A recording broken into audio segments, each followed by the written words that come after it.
Hello, hello. Welcome to our very first Marketing Monday of 2024. And it's the first one we've had for a little while. It's good to have you here. My name is Maneksha. If you are watching live for the first time, then welcome. We are looking at all things cookies, and I'm streaming onto Facebook and YouTube. I will see the comments. So if you have any questions as we are going through the sort of content for today's live, then do pop them in the chat. It would be awesome to hear where you're tuning in from. So do introduce yourself in the chat. You never know if you're going to meet your new business bestie in the chat when you're on webinars and live. So do feel free to put some information about you and your business in the chat as well. So I'm tuning in from London, where it is the evening. So if I say this evening, that's why. And what the normal format is for the Marketing Mondays is usually about 20 minutes of content thought piece and then about 10 minutes of questions. However, cookies is quite a big subject, so I have blocked out an hour and I'm going to basically talk you through some slides to keep it focused and answer any questions that you've got as well. So it's super chilled, but it's just a space for us to have a think about some of the upcoming things in the marketing space and how we can respond to them as business owners. So I do have some slides and I'm going to pull those up and we are going to get stuck in. So let me share my screen and do pop good old Canva slides. Do pop your questions, etc. in the chat. People are commenting, so that's awesome. I only have one screen this evening, so I can only see my slides at the moment, but do ask questions, and as I'm going through the slides, I will be able to come back and make sure that I answer them all. So the end of cookies. You may know what a cookie is already. You've probably heard people talking about them. You may not have paid them much heed. You may have seen updates to things like the Facebook ads and Apple and all of these different tech changes that have sort of impacted the results of things like Facebook ads. But the end of third-party cookies is going to be quite a big shakeup to the online space as we know it, as business owners, but also as consumers. So I have been working on this for a little while because I've been building out some stuff for my software, Marketing Magic, and I wanted to just do a little bit of a deeper dive into this so you can kind of understand before it becomes like critical in Q3 later this year, what some of the things are that we might want to think about as business owners in this space. So my name is Maneksha and I am a professional nerd, is how I normally introduce myself. So I'm an AI marketing specialist and I have created Marketing Magic.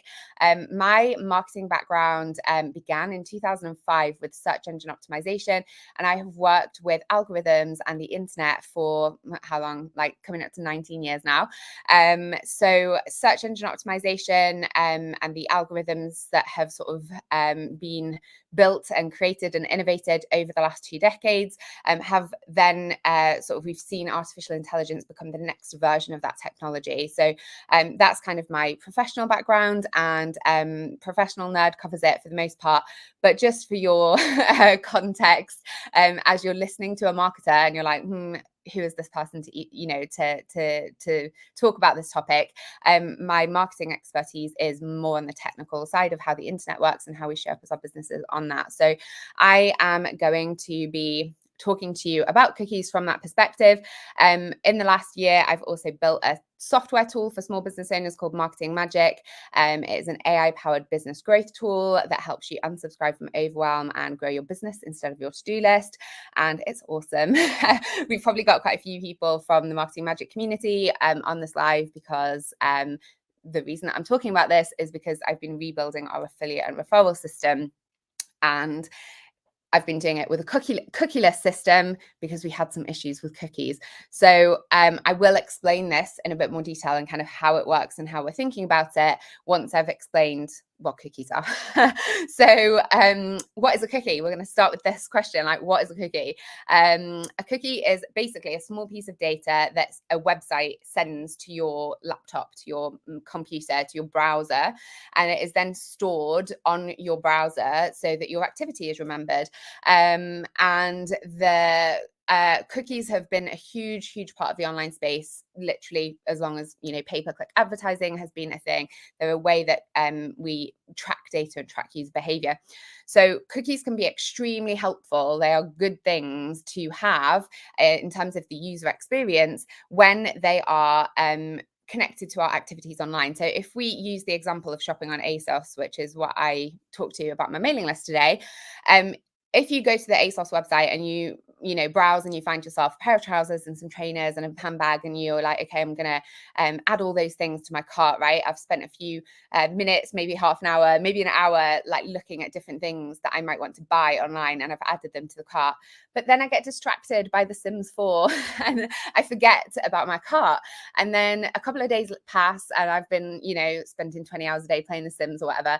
And when I suddenly remember, I didn't check out an ASOS, or I see one of their abandoned cart emails come through, when I go back to ASOS, my cart will still be there with the trousers and the sneakers and the handbag, whatever it is that I've added to my cart, because ASOS has sent a cookie to my browser so that my basket is remembered. And that is a really convenient thing, because you don't want to lose your basket, right? It's a really helpful thing to be able to go back and pick up where you left off, instead of having to filter through everything from scratch and kind of do it all again. So the idea of cookies can be incredibly helpful when it comes to user experience. It's how your logins and things like that are remembered as well. But cookies are also a huge privacy issue and have been talked about as such for a long time. And the reason for that is because if we, again, go back to this ASOS example, we've got a cookie that remembers our cart so that we can go back and pick up where we left off. But on ASOS, we might also see a Google cookie that is going to send data to Google Analytics, or different tracking tools that look at your user behavior on a website. And we also have things like a Facebook cookie, which is also known as the Meta Pixel or the Facebook Pixel. Ultimately, they're little pieces of code that are going to track behavior as you're on that website. But they're going to have access to your user activity on any websites that they're installed on, and then they are kept in your browser. So if you click on a Facebook ad, for instance, and then you a couple of days pass, and then you go back and you make a purchase, depending on settings, and I'm not going to get into all that technical stuff, and if you are someone who's technical and into that, then great. But basically, there's a window of time where a sale will be accredited to Facebook ads because of the cookie that has been put in the browser. So anytime you're sort of interacting with things on the website, there are these things that are sort of tracking what's going on and making sure that the right people get credited with the sale. And if you've ever done affiliate marketing, cookies are used in affiliate marketing, and affiliate marketing is in for a huge shakeup in Q3 this year. So if you make a lot of money from affiliate marketing at the moment, this is something that you really need to understand and feel comfortable about how you're protecting your future revenue as of Q3 this year. So we've got the ASOS cookies, and they are up here in this top section of the slide. And these are first party cookies, right? So they're cookies that are directly between me and the business that I'm interacting with. And then we have third party cookies, which are nothing to do with ASOS or me. They are a separate thing. So they're being sent to my browser because I'm on ASOS, but they're nothing to do with ASOS themselves. They are a tracking tool. And these third party cookies are the things that are going to end. They are the things that are going to be retired. Anyone who's using Google Chrome will potentially be in a situation where none of the third party cookies are seen by the browser. So you don't have access to any of that. So why are these third party cookies ending? And it really comes down to privacy. We've got I love me a funny little slide. We've got a real issue with digital privacy that has become more and more apparent to people because of technologies like AI, where people realize, oh, actually, this is how my data has been used all this time. I didn't consent to that. And there is a rhetoric or narrative that is like, well, I've got nothing to hide, so if it makes my life a bit more convenient, and that is all well and good, but there are reasons that things like the right to privacy laws exist, and it's because our privacy is an inherent human right. And for us to give it away to corporate businesses and places that are going to profit from it, we can end up in a situation where the end result is like totalitarianism, and that's a conversation for another time.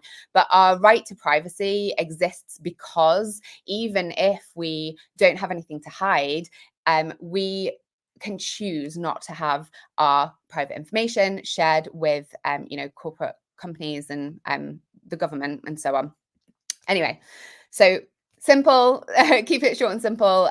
Privacy and control are the biggest reasons behind third-party cookies ending. So there's a little list of pros and cons here. So pros, you get highly targeted adverts and you get really good shopping recommendations. So you see loads of things where you're like, I do not need that at all, but get it into my house right now. And you're paying for things that you wouldn't otherwise have found, or you're coming across things that you wouldn't otherwise have come across. And that is a brilliant benefit, right? I found some incredible things via things like Facebook ads and Instagram ads and so on. But also we do want to understand that behind that is commerce, right? Behind that is the desire for us to part with our money. And so the data that we're giving to people is helping businesses market to us more effectively. And a lot of people are saying, actually, I don't want that to be the way that I am presented with stuff on the internet anymore. The cons are giving up your right to privacy, and all of your money ends up in the hands of the same monopolies who hike prices because there's no viable market competition. We're in a situation now where, and this is, again, I'm always starting conversations I don't have time to finish. But if we look at something like free market capitalism, it is very different than what we see on the internet now. Companies like Google and Amazon and these sort of bigger tech giants, Apple, have got such a huge monopoly in the space that there is no viable competition. And so there isn't a market for price competitive companies to come up and be a legitimate business risk. And they have so much money that if a competitor does come along, they can just buy them out or they can outmarket them. And so as business owners, we are walking this tension of like, yes, obviously we want to do personalized marketing, but we also understand that the dynamics of the internet as it stands are a power structure that is very much like the tech giants and then everybody else. And we're all just like little ants. And if we can, carve out a little ant income, then great. But it is something that we want to be super aware of as business owners, because ultimately we are not existing in the sort of free market capitalism that we might have seen like a number of years ago before the internet. So Google and cookies. Why is it that Google is leading the path when it comes to third-party cookies, and they've really been leading sort of the narrative with this conversation? These are just some things for us to think about, because corporations never do anything because they felt like doing a good thing. They always have a commercial or sort of commercialized incentive behind them. They're not charities, they're for-profit businesses. And we are seeing at the moment sort of the end of about a year and a bit of like a PR war between OpenAI, Microsoft, Google, all of those people, because of the race to AI technology, the race to be first with that, and how much money was at stake for the people who were left behind. So when Google is leading the way with some of this stuff, there are a few things going on behind the scenes. So they're reinforcing their own monopoly. Google has had a monopoly, especially in sort of the English-speaking West, for 2 decades, because they were the first creators of a really good quality search algorithm. They've built out a product suite that really centers them in a lot of businesses and just customers and consumers internet usage, and it helps them to stay at the center of online advertising, when actually they were not the first to roll out AI technology. They have been lagging behind, and so this just helps them to reinforce Google as the solution for things like advertising, and making sure that competitors don't have a leg to stand on. Which brings me to the second point, which is limiting the ability of other businesses to make profit from advertising. So if you have, if Google Chrome has limited third-party cookies, then it makes it very difficult as a business owner to make money via affiliates, for instance, and via affiliate networks, because Google's third-party cookies will stop you from being able to track your sort of affiliate income, and it makes it much more difficult to do that. So what you end up doing is creating a situation where Google has the solution to the problem it has created, which is that by removing third-party cookies, we can no longer use some of these other methods that have been available to us. Any tech that uses cookies or tracking, even Facebook ads as well. So Apple started it with the privacy and sort of stopping Facebook from being able to track people's access on other apps. Google's getting involved now. Obviously, Facebook is its own entity, but they're all always trying to outdo each other, and we really will see the impact of this on Facebook ads in particular, in terms of the costs hiking and things like that. Google also gets some PR benefit from this, because it means that they're seen as a lead in privacy-focused advertising, which is really good for their PR, as more and more people become aware of the issues of privacy online and what it looks like to have media literacy and understand like how messaging and technology is used as a form of manipulation, often by bigger businesses. But it also is putting them in a situation where they're already complying with what are going to be some inevitable updates to privacy laws and so on as well. So there are different governments and organizations that are lobbying for increased data privacy. GDPR was the start of this about, 7 or 8 years ago now, since GDPR came into play. There's a really big focus on that in the EU, especially with the development of like AI large language models and things like that, and people looking at how to create AI technology without using unethically harvested data. So Google's really trying to do a little bit of it, a PR job on being seen as being like an innovator or a thought leader, or one of the first to adopt these policies. In reality, they already have all of the first-party data that they need, because their products are so intrinsic to internet use for the majority of people in their markets, that there isn't a viable competition, and they don't need third-party cookies in order to continue to grow their business. So there is a very definite commercial benefit for Google in retiring third-party cookies, and the sort of trickle down benefit, as it were, for consumers is that we have slightly more privacy from some of the other tech companies than we had previously. So what does this mean for you as a business owner? I never want to like cause fear or concern for people. And I know that some of these conversations, especially with how much has changed on the internet in the last year, how often we're wrestling with things that we don't have any control over. It's somebody else's business, right? Algorithm changes and things like that. But we do need to be aware of it, and we need to understand it, and we need to have space to reflect on it, so that we don't have to panic when it actually inevitably comes to pass that this happens. People have been doing business for, thousands and thousands of years, and we ultimately have other ways of being able to grow our business that are not just on the internet. So I always want to, say very clearly, we're not doing emergency surgery here. There are no lives at risk. There's always a way, but we do need to look at this and be very realistic about what it can potentially mean for us, so that we can risk assess and make some plans to make sure that we don't end up out in the cold. So the first thing is to collect your own data, and you might be like, Maneksha, that sounds really complicated. I immediately am going to turn you off and go watch Love is Blind. But stay with me. So if you've been in my audience for a while, you'll know I love me customer journey mapping, keyword research, SEO, all that kind of content stuff, anything that looks at like how people are showing their intent online, so that we can show up and be helpful to them in that space.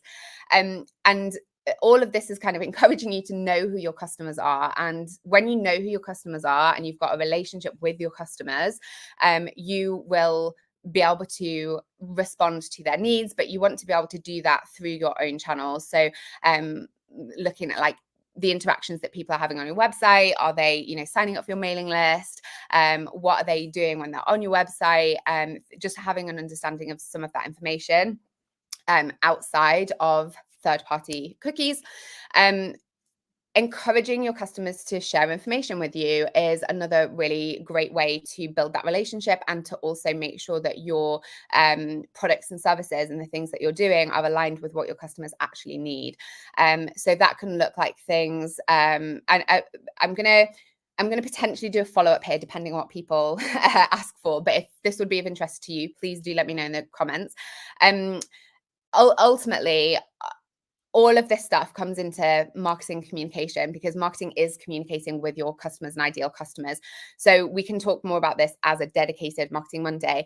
But when you are looking at the relationship that you have with your customers, some examples are things like having a loyalty program, or asking people to fill in a post-purchase survey, or sending out feedback form, and just asking your customers for their experiences and to share more of their stories.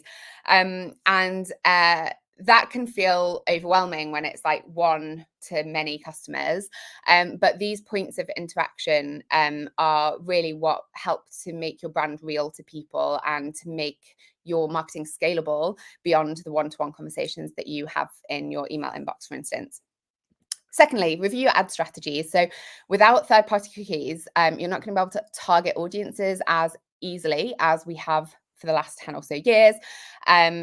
So with things like Pinterest advertising, Facebook and Instagram advertising, and Google advertising, all of those things do rely on people's behavioral sort of indicators when it comes to presenting things to people.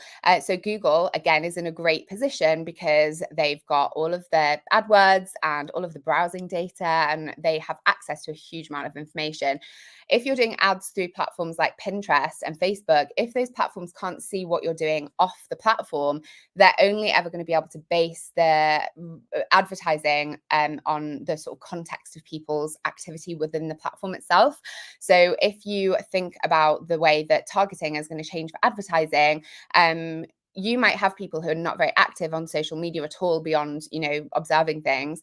But if they're not indicating within their usage of a social media app, okay, I'm interested in this thing, I'm interested in this thing, you're not going to have the opportunity to target them with advertising in the way that you can at the moment. So again, I can talk more about this another time. I'm trying to keep it as sort of the simplest version as possible, because I know there's people who aren't marketers, people who are marketers watching this, and we just want to make sure that it obviously stays digestible for everybody, because the last thing I need is you going to bed with indigestion because I did a data dump and gave you way too much detail for what you need for your context. So advertising is going to change quite dramatically. It is also likely to become much more expensive. The comparison that we can use here is, if you take traditional media, billboards, television, radio, things like that, the reason those channels are more expensive is because they are highly contextual and highly localized. And so the people that you're reaching fit a set of parameters really broadly. The internet allowed us to reach loads and loads of people, and so it was very cheap for ages. We're moving into a situation where we're probably going to start to see our cost per meal, our cost per 1,000 views increase significantly, because it's much harder to have that unfettered access to people's behavior and data as ad platforms have had on the internet so far. Thirdly, consider your platform dependency. So this one is going to maybe ruffle some feathers, but the end of third-party cookies makes us more dependent on the tech giants who already have a huge amount of first-party information. So Google and Meta. The reason for that is because they already have all of this data. We can continue to advertise through them and reach people who are likely to be interested, even if it's not a given or it's more expensive than it was previously. If you think about things like where your group or your community space is hosted, and what the risk to your business is if these platforms like triple in cost, double that in cost, make decisions strategically that don't align with where your business is right now, or limit your access to your audience in any way, do you have a strategy, a backup plan for how you can continue to build your business elsewhere? Do you have access to a group of your customers if Facebook closes your Facebook group or limits your Facebook account? And we want to be thinking about this in terms of the internet, but also in real life, because there are obviously lots of different ways that you can grow your business in real life as well. And I'm going to give you some like a use case here, two use cases with Facebook. So you might have, I believe it was Member Vault, but you can feel free to correct me in the comments if I'm wrong. There was a little while back, like maybe just before Christmas or just after Christmas, Facebook just mass removed a huge number of links that were in groups and in content, just mass removed them all for a security issue. And I believe it was because of a Member Vault thing where it had gotten triggered as spam or something. But again, don't quote me on that. You can look and have a look on your own. But it was like a particular platform where lots and lots of links got removed. Those links were all things that would have taken people in a free Facebook group, for instance, over to the content and the paid way to interact with a course creator, or like give them their email address or something like that. So if we just take that example, if Facebook already limits like the visibility of links if you're not paying for adverts anyway, but if Facebook stopped allowing you to share links on a platform, how would your customers come into your business? So that's one particular thing. For me personally, I actually had my advertising and my whole Facebook account shut down for like 3 months. It was an absolute nightmare. It was the end of 2020. And that really was what sort of got me. I'd never been fully pro Facebook anyway, but that really was what highlighted to me like how important it is for us not to have a lot of dependency, even of, free Facebook groups. Like what is our backup plan going to be if the free Facebook group functionality goes away or stops reaching as many people? Because ultimately Facebook is a business run by another person who will make their own strategic decisions and are not in any way, shape or form held to us. So there's all kinds of things that could potentially be an issue if we have got too much invested. And I don't mean money. I mean like our time, our energy, our nurturing, our relationships invested in one particular platform without a solid backup plan for that. Fourthly, think about affiliate income. So affiliate cookies are third-party cookies, and your ability to earn revenue in your business from affiliates. So where you're promoting stuff as an affiliate, but where affiliates are promoting your things as well, is going to be impacted by these changes in cookies. And so when you're thinking about your next, 6 months, one of the key things that you need to feel comfortable with is how your affiliate software is planning ahead for this change and what the technology is going to look like for your checkout software or whatever it is that your affiliate platform is hosted on, because the changes in behavioral tracking will limit your income and your ability to effectively generate income from promoting other people's products, but it also will stop your affiliates from being able to promote your products as effectively and potentially could impact their income as well. And this brings me nicely round back to Marketing Magic, which is my software tool, and it has grown because of the incredible community that we have, and we have affiliates who are promoting Marketing Magic to their audiences as well. And so, very long story short, Thrivecart owe us like $20,000 because they rolled out some software updates last year that did not work and have caused a huge amount of stress for us. We made the decision to migrate our affiliate platform. We had been planning to migrate to First Promoter because at the time we should have had like a bit of a longer period of time before the cookies come into play with Google Chrome. And so it was sort of the initial stage of migration. First Promoter has there's already been just some issues with tracking, and it's great platform. I've had multiple people make recommendations for it and everything, so this is no shade to them as a platform at all.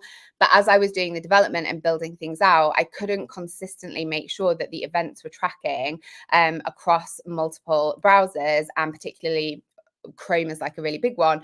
The success rate was nowhere near where I would want it to be, in order to, with good conscience, give my affiliates a link to say you can promote this, because ultimately there was a block between the Marketing Magic and the third-party cookie that just wasn't getting passed over. And I've spent a lot of weeks on this, and ultimately have come to the conclusion that actually building our own first party system was going to be a much more effective way of going about this. So it means that we've had to have a bit of a delay in terms of our affiliates getting access to our new affiliate program, but I've built it in a way that is resilient to all of these changes, so that when our affiliates and partners have got their referral links, that will always tag the person that they have sent over to our business. And if that person ever becomes a paying customer, that affiliate is definitely going to get that commission, because affiliate programs are incredible. It's an incredible way of adding money to your business if you're a business owner, to promote things that your audience might also be interested in. But it's also just a really great way of being able to add, you're adding revenue, but you're also able to like promote your own things via a much more sort of collaborative and community focused way of marketing and approach to marketing. So I absolutely love it. I think it's a really great way for business owners to, collaborate with one another and to, just really have a fun time as well, right? It's good doing things with other people. But if we are setting up these systems, we want to obviously have as our top priority the fact that people are definitely going to get paid for what they're doing. In the same way as you pay 30 to 40% of your costs on advertising, 30 to 40% commission to your affiliates is a reasonable amount, because they are doing that sort of marketing and advertising piece there for you. So it's a really, really important part of our business, and it is something that if we aren't 100%, Lucy works with me and the affiliate side of things as well, but if we're not 100% comfortable that every single affiliate who sends someone over is going to get tracked, and the cookie is going to get tracked, and they are going to receive their commission should someone buy through their link, we don't want to roll it out. So I'm concerned about how it's going to be managed in terms of other platforms as a marketer, just like watching things roll out. But for us, this is the solution that we've got. So I have built a first-party data tracking system to continue using the words that we've used throughout this session that doesn't use cookies. So it doesn't put anything in your browser. It doesn't, track your, it doesn't track your activity elsewhere. It is only to do with your actual interactions with our website. So it's first-party data, not first-party cookie. And this is a simple explanation of what is quite a complex system, obviously, behind the scenes. But I wanted to give you like a real life context of what it looks like to track data as a business owner, as the first party, when people come to your business in that way. So let's say we've got Marketing Magic, right? And you're a referral, you're an affiliate partner for Marketing Magic, and you've got your referral link, and you send it over to your friend, and you're like, this tool is going to save you like 40 hours a month. It's amazing. I don't know what I did without it. I did, 6 product descriptions in 3 minutes, and it is literally the best thing ever. So you send your link to somebody, and then that person might come and join Marketing Magic and get the free trial and put their details in. At that point, they are tagged, and I'm using the word tag. It's not like an email thing, but I'm using the word tag for our database just to give you a shorthand for it. But they're tagged in our database with your referral code. So the code that they use is attached to their account, and then let's say they get distracted and they go off and play The Sims for a week or whatever. If at any point they come back to Marketing Magic and they upgrade their account, because they've got that tag in the database, it means that the referral income, the commission, is going to get credited to the person who referred the affiliate. Because when people have come to our website, we have said, okay, this person's come to our business. The reason they've come is because of this code. This code means that this person over here gets the credit for that, for bringing this person over.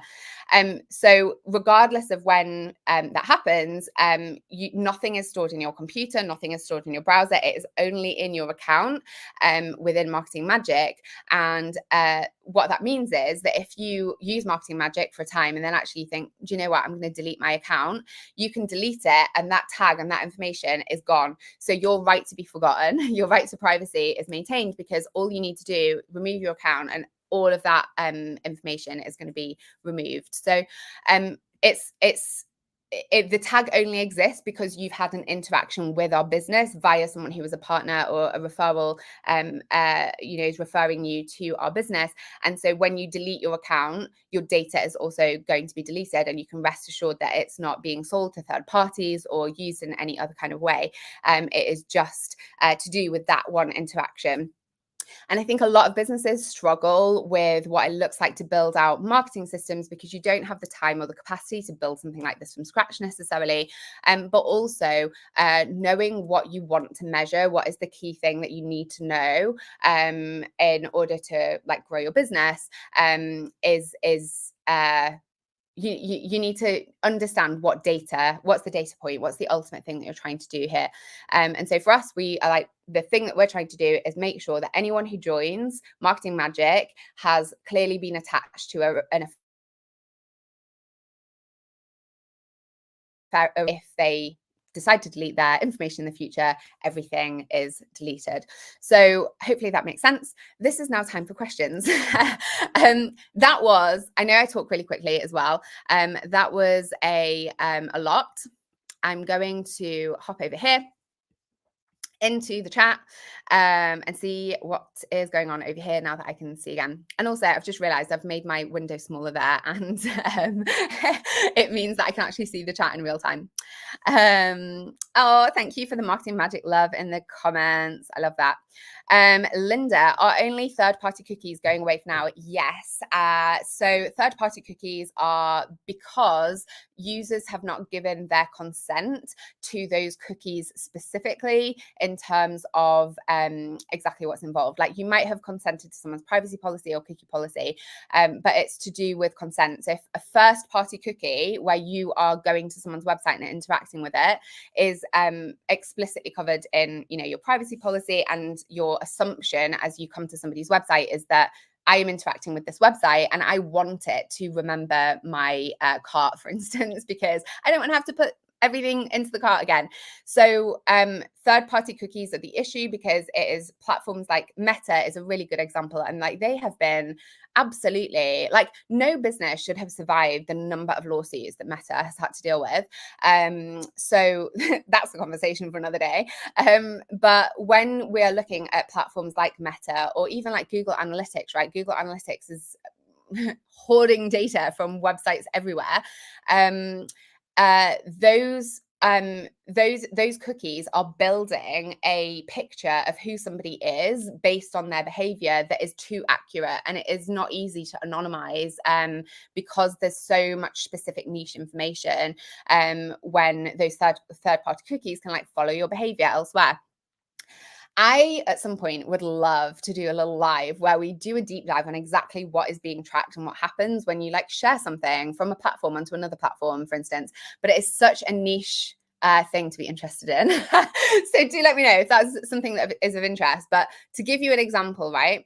If you're on TikTok and you click on like sharing it to another platform, what is happening behind the scenes there technically is that you're giving TikTok the ability to track your activity on another app because you've said you want to share it over to Facebook. So then TikTok can see what you're doing over on your Facebook account.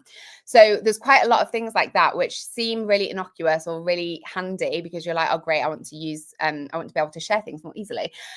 But the tracking and stuff that is going on behind the scenes is creating this sort of picture that basically allows companies to have too much information about you and to know too much about you.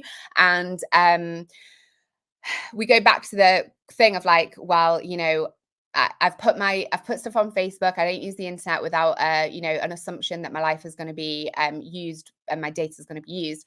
All of those things are true, but corporations do not have the right to our personal data, and they are acting like they do. And there's a really cool illustrated book called On Tyranny. It's beautiful. If you want the link to it, let me know. I'll put it in the comments after this. But they've got a really good chapter on totalitarianism and how the internet and the use of data is something that we should all be concerned about because of the way in which extremism can come out of, you know, not asserting our personal rights to things like freedom, privacy, etc. Anyway, again, that's an aside, but I think that the internet is, you maybe saw like a few weeks ago, there was a meme going around and it was like, do you remember when the internet was a place and you could say, be right back, and you would have like your computer sat in the corner, but now the internet follows us everywhere. So we can never say easily, be right back, because it's just with us all the time. And it's just the idea that there's something that is so intrinsic to a lot of our lives. We spend so much time on it. And it is having an influence on us in ways that we don't necessarily realize until after the fact. And there are, on my bookshelf behind me, there are so many books about behavioral marketing that ultimately come down to how can you manipulate people into buying your stuff? How can you predict what people are going to do with the information that they give you? That ultimately it is incredibly manipulative when it's in the wrong hands. And so it isn't a case of us having anything to hide. It's that we have the right to hide it. So hopefully that makes sense. But there is an intersection between all of the things that we're talking about on the internet, and then what it looks like to see trends show up in social lives and the government and politics and all of those things off the internet, because of what an intrinsic part of our lives the internet is now. Hopefully that makes sense. So that was Linda's question. Ches, this is big. I haven't heard anything about this anywhere from affiliate programs I'm part of or any of the Facebook ads I follow. Yeah, so it's, I can give you the link, but basically, let me just see if I can pull up the Google privacy. Let me find a link here.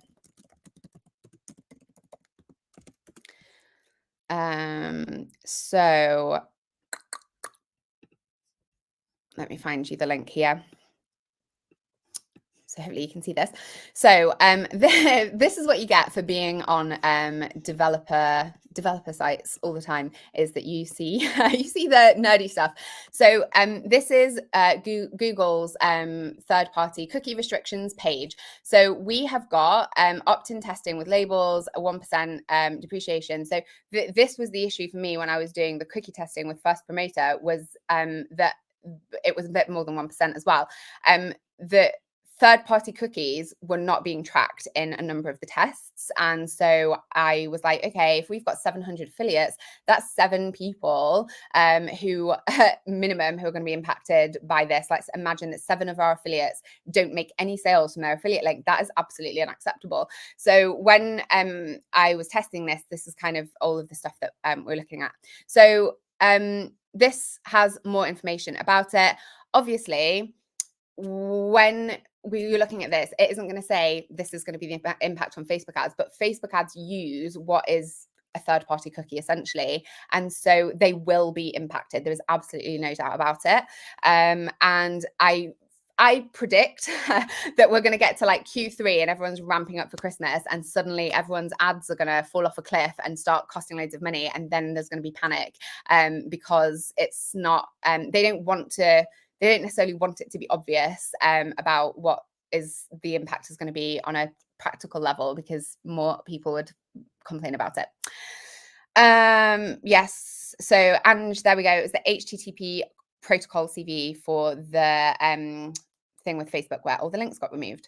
Any insights into what Thrivecart is going to do with affiliate management tool? I do not have any idea, and more to the point, I will never interact with them about it, because as far as I'm concerned, they have taken enough of my time and energy over the last few months. So I'm not sure what they're going to do. I will have a little look into it, but to see what people are planning.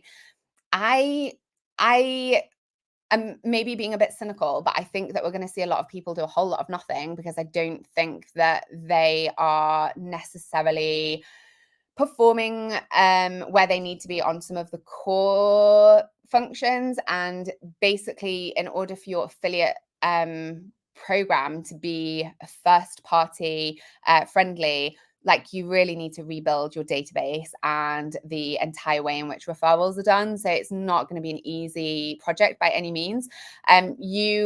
For any checkout or affiliate tool, you will often be able to see on their like roadmap or on their blog, like what they're planning to do and how they're planning to address things. But I would reach out to your software directly if you're concerned and ask them for specific information about how they're planning to deal with this issue. One thing that I have seen is people be like, have you tried using Safari? Or have you tried using Firefox? That will not solve the issue because Google Chrome is widely used and it's also the development standard. So the developers that I have always worked with since Chrome came out, Chrome has been used as the default for doing anything.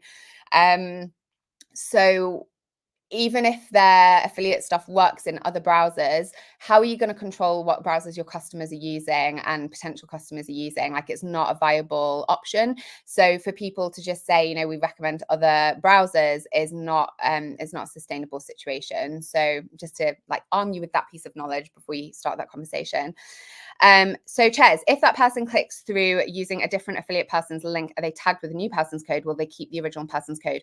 They will keep the original person's code. So it is effectively affiliates from for the first click. So it's whoever they sign up with, but they have to sign up for a trial account in order to get that tag. So it might be that they've clicked someone else's code, not signed up for a trial, and then they click on yours and they do sign up for the trial. If your link is the one that they actually sign up with, then that's where the credit is. That's where the credit goes. And that's the only way that you can do it in a way that is really honoring sort of the consent side of data, because if you track based on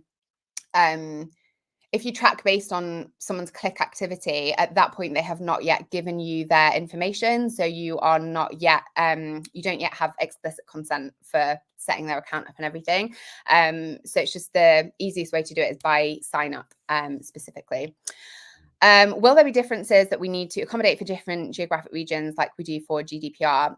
Not with this one, because Chrome is rolling it out as a standard for Chrome products. So regardless of geography, it's going to be something that is an issue.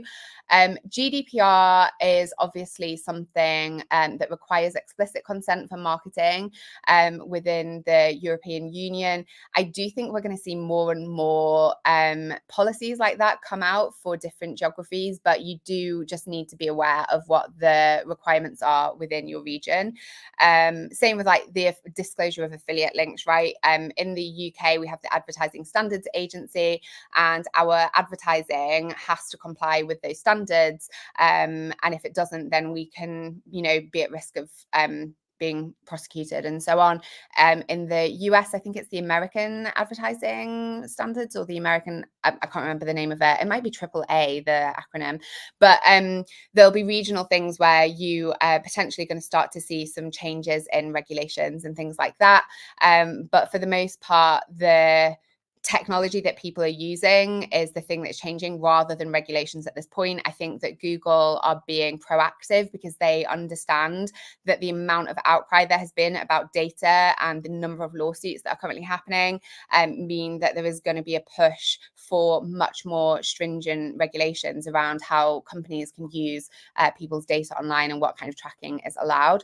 So I think that they are being ahead of the curve on this, as ahead of the curve as they can be. Apple has actually always been much more focused on sort of user privacy of the tech tools, and Facebook obviously has got an absolutely appalling track record for privacy and how that's sort of used. So hopefully that makes sense. If there are any other questions coming through, let me know. I am just going to pop over to my Facebook account and see if there are any on my Facebook. Bear with me a second, because the comments aren't coming through here. Yeah, that's okay. It's because I've got nobody watching on Facebook, but that is absolutely fine. So yeah, if you're watching the replay and you have any questions, do obviously let me know, and I'm happy to do follow-up as well. So I'm going to go back to my questions slide here. That is sort of the end of this session. The key thing really was to kind of explain some of what I'd said in my email in a bit more detail on video, because I know that a lot of people prefer, you know, listening or watching, and sort of having a bit more interaction. If you are not yet a user of Marketing Magic, please go get an account, because it's awesome and it will save you hours and hours and hours of your life. So if you've got any questions about that, let me know. But you can head over to heymanextra.com/trymagic and get your free trial account, and it'll give you 7 days. And if you haven't saved yourself at least 10 hours, I'd be very surprised. I'm not going to make any rash statements on a live at 10 to 8 in the evening, but it's going to save you a lot of time. So head over there, try that out. We don't use cookies. We care about your data. So yeah, that's basically a wrap for this evening. Okay, Ange, will you be packing up your new affiliate program for others to create for themselves? Ange, I would love to if I could, but I have fully built it from scratch and developed it for the platform specifically. And it has taken me probably 60 hours at this point. So I have not. But what I might do is a more in-depth training on how you can set up first-party tracking and first-party data tracking if that is of interest to people. Because it really just comes down to like, okay, well, when someone comes into my business, how am I understanding where they've come from, and how am I making sure that they receive information that is relevant to them, and also making sure that credit goes back to the original referrer. So yeah, I cannot package it up for other people because it is a fully custom built like solution. But I'm happy to do a training if that is something that people are interested in. Boho Dragonfly, love the goes to placements reference, Sims 2 forever. I know the Sims is so great. I have actively had to not put it on my laptop or my computer because I was like, that is a reward for future Manextra when I have finished my huge backlog of to-do lists and development stuff for Marketing Magic and a variety of other projects.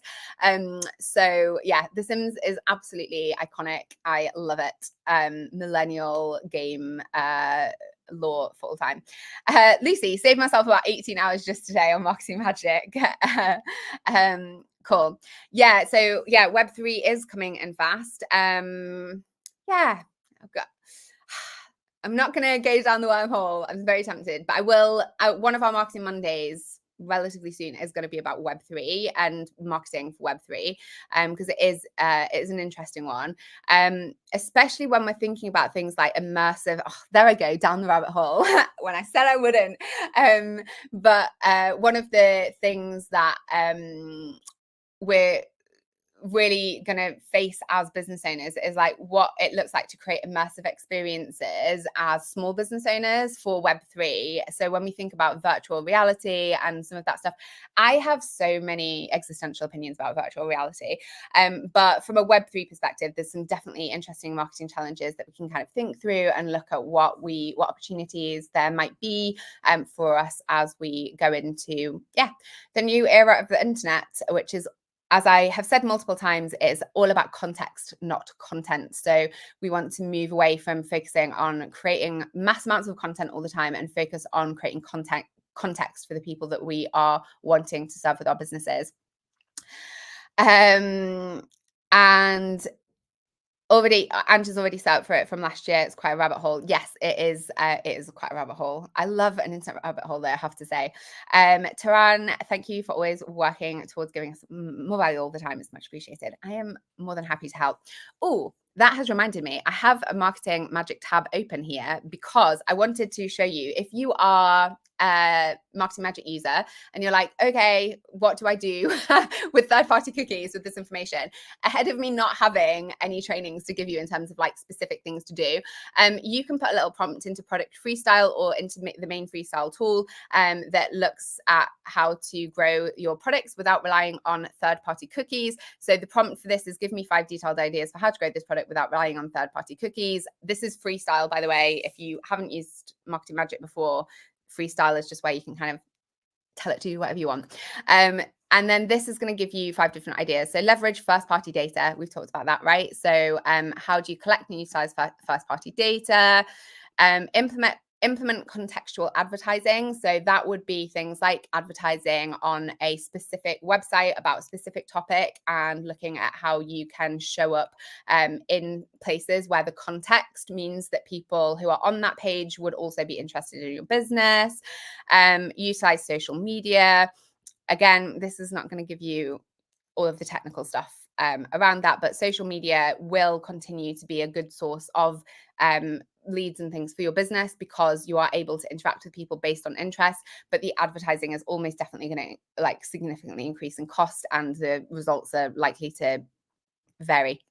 Collaborate with influencers. So if you so here's an example, right? A real-time example. Let's say you do a partnership with an influencer who promotes something. You can give them a unique discount code. People who come to your website and become your customers through that discount code are people that you know that influencer has sent. That is an example of first-party data. The reason that you know that that customer has come through that influencer is because you've given that influencer a unique code, and effectively they have referred sales to you. So it's like a referral system. So unique discount codes can help you understand like where people have come from as well. So that's an example of a piece of first-party data that doesn't require anything beyond setting up coupon codes. So this is going to look at people like it's giving me recommendations based on my course, The Ultimate Guide to Digital Marketing, and then focus on email marketing. The reason it's going to always say focus on email marketing is because when people have signed up for your email list, they are interested in what you have to say. They've given you an invitation to send them emails. So it is a channel that you own, but it's also a channel that you can use to leverage your first party data and add tags. So if someone shows that they're interested in a particular type of marketing for my business, for instance, like e-commerce marketing, I can add a tag and then make sure that they receive information about e-commerce marketing. So I'm using first party data to improve the user experience and to make sure that my subscribers get the information that they want to have. So you can use Product Freestyle. And then I also had put one for give me 5 detailed ideas for how to grow this business without relying on third-party cookies, because this is the brand drop down for Freestyle. And this has got, relatively similar suggestions there, because it's, the business is ultimately about marketing and stuff. So it's going to just give me things relevant to that. But that is one way that you can get started thinking about what some of your strategies might look like for later this year. Okay, so that's a wrap from me. I got into this Marketing Monday, and now that I've made my video bigger, I realized that I've been doing development all day, and I am wearing like scruffiest hoodie. My ponytail was sticking out of my head and kind of over my face. I looked absolutely chaotic. So I put like lipstick on, went live, redid my hair slightly before we went live, but you are getting me on a development day. So if you're watching the replay, come back next Monday, we'll talk about something else. If you have a specific topic that you would like us to talk about on Marketing Mondays, let me know in the comments, because I'm always happy to take suggestions or to answer specific questions. What we might look at next week is some of the ways that you can collect first-party data as a marketer in your business when you've got your marketing hat on. So we might look at that next week, but let me know in the chat if you would like something else, and we can go from there. Thank you so much, Heather. Me too, apart from if I'm like going to see someone in real life, or I'm actively thinking I've got a live later, I must not look like the development raccoon that I always look like. Awesome. I hope you enjoyed this. I hope it wasn't too overwhelming. I hope it didn't give you a headache. Ultimately, knowledge is power. When we understand these things ahead of time, we have time to process, we have time to make decisions. There are hundreds of thousands of people out there in the world who need what your business has to offer, and who are interested in what you have to do and say. And the way that we can connect with them varies hugely, from all things in real life, loads of different opportunities for doing it on the internet. Regardless of the changes in technology, that will remain true. It's just that the way that we reach them might be different. And that's where we want to be willing to be to change our strategies, to change our tactics as we're reaching people. So I don't want to leave you feeling overwhelmed by it. It's just good to be prepared. And then ultimately, there are always going to be ways for you to grow your business, because there are people out there who have been your customers, who will be your customers. And we are here to make a plan for how to do that together. So enjoy the rest of your evening. Sarah, newbie, so this went over my head, but I will rewatch again. So if it went over your head and you're like, actually, this is not something for me, it's not a huge issue right now. If you are doing paid advertising on like Google ads or Facebook ads at any point, it is helpful to understand, because the third-party cookies will potentially have an impact on your business's like advertising spend and things like that. But it's not a big deal in the scheme of things if you set this aside for now. So I'll let you know when it becomes a more pressing issue. And if you have specific context, you know, in Q3 this year when it rolls out more widely, then you can always revisit it then. But the beauty of this is that we've got like 5 or 6 months to go. Awesome. Thanks, everyone. Enjoy the rest of your week. I will see you on another live soon. And if you're watching the replay, let me know in the chat if you have any questions, and I'll see you all soon. Bye.